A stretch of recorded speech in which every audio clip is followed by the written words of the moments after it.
ಗಂಡಿನ ಮನೆಯಿಂದ ನಿನಗೆ ಅಂತ ಮೆಹಂದಿ ಬಂದಿದೆ ನೋಡಾರ್ತಿ. ನೀನು ಆ ಮನೆ ಕಿರಿ ಸೊಸೆ ಆಗೋಳು, ಸಾಹಿತ್ಯ ಆ ಮನೆ ಹಿರಿ ಸೊಸೆ ಆಗೋಳು.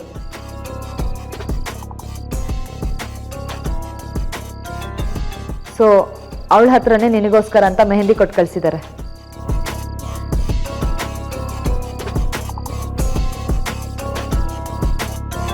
ಅಂದಾಗೆ ಚಿಕ್ಕಮ್ಮ ಎಲ್ಲಿ ಕಾಣ್ತಾ ಇಲ್ಲ?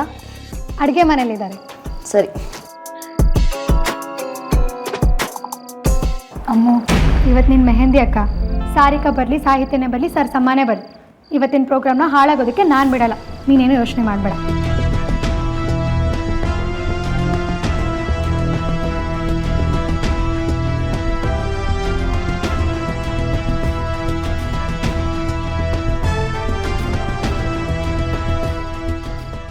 ಸುಜಾತ ಆಂಟಿಗೆ ಚೆನ್ನಾಗಿ ಕ್ಲಾಸ್ ತಗೊಳ್ತೀನಿ ಅಂತಿದ್ದೆ, ಮುಯ್ಯಿಗೆ ಮುಯ್ಯಿ ಅಂದೆ.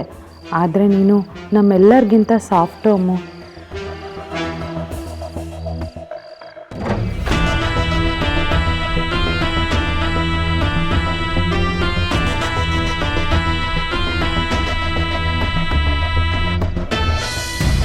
ಅಗ್ರಜ, ಈಗ ನೀನು ನನ್ನ ಜೊತೆ ಡ್ಯಾನ್ಸ್ ಮಾಡಬೇಕು. What's wrong with you Vikrant? ನನಗಿದೆಲ್ಲ ಇಷ್ಟ ಆಗಲ್ಲ ಅಂತ ನಿಂಗೆ ಗೊತ್ತು ತಾನೆ? ಎಲ್ಲ ಗೊತ್ತು, ಆದರೆ ಇವತ್ತು ನನ್ನ ಲಾಸ್ಟ್ ಫನ್ ಡೇ ಅಂತ ನೀ ಹೇಳ್ದೆ ಅಲ್ವಾ? ಆ ಫನ್ ಡೇನ ನೀನು ಎಂಜಾಯ್ ಮಾಡ್ಬೇಕಲ್ವಾ? ಇಲ್ಲ ಅಂದ್ರೆ ನನಗೆ ಬೇಜಾರಾಗತ್ತೆ. ಆಯ್ತಪ್ಪ, ಈಗ ಏನು ಮಾಡ್ಬೇಕು ಹೇಳು, I'm ready. That's the spirit. Song please.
Thank you Agraja, thank you so much.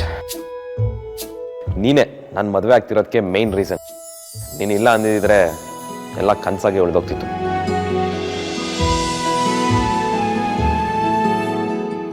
I love you Vikrant. ನಿನಗೋಸ್ಕರ ಇಷ್ಟೇ ಅಲ್ಲ, ನೀನು ಏನು ಬೇಕಾದ್ರೂ ಮಾಡ್ತೀನಿ. ಗೈಸ್, ನಿಮ್ಮೆಲ್ಲರಿಗೂ ಗಿಫ್ಟ್ಸ್ ಇದೆ, ಬನ್ನಿ ಕೊಡ್ತೀನಿ. ಎಲ್ಲರೂ ಅಂದ್ರೆ ನೀವು ಸೇರ್ಕೋತೀರ ಕಣ್ರಿ, ಬನ್ನಿ.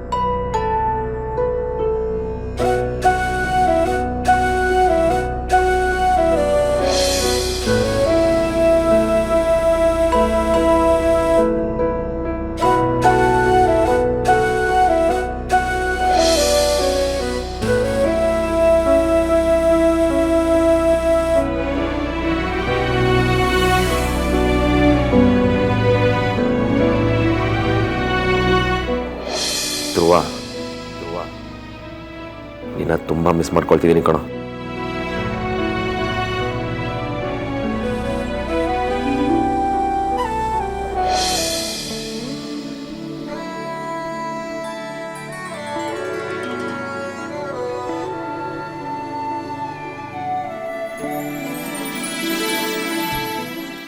ನಿಮ್ಮ ಹುಡುಗನ ಹೆಸರೇನು? ವಿಕ್ರಾಂತ್ ವಸಿಷ್ಠ.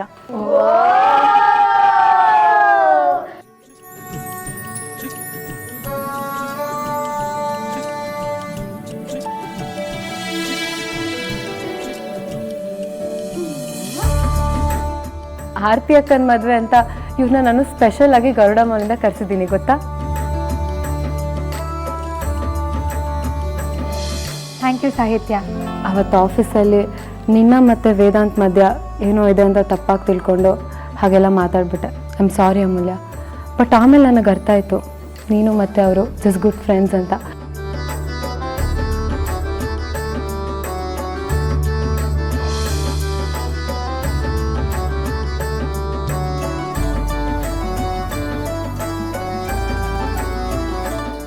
ನನಗಿದೆಲ್ಲ ವೇದಾಂತ ಹೇಳಿದ್ದು. She is the only female friend I have ಅಂತ. ನೀನು ಅವ್ರಿಗೆ ಫ್ರೆಂಡ್ ಆದಮೇಲೆ ನನಗೂ ಫ್ರೆಂಡ್ ಅಲ್ವಾ.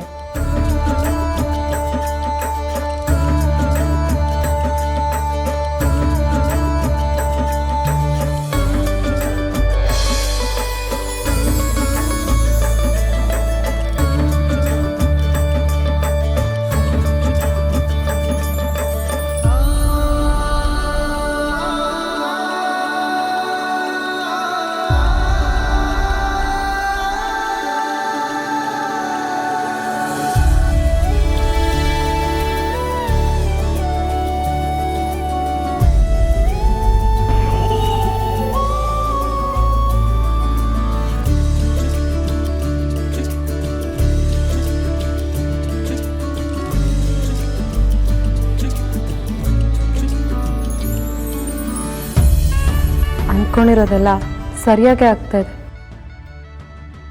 ವೇದಾಂತ್ಗೆ ಇವಳ ಮೇಲೆ ಯಾವ ಲವ್ವು ಇಲ್ಲ ಅಂತ ಇವಳ ಮನಸ್ಸಲ್ಲಿ ಅಚ್ಚೆ ಹಾಕಬೇಕಿತ್ತು. It's happening.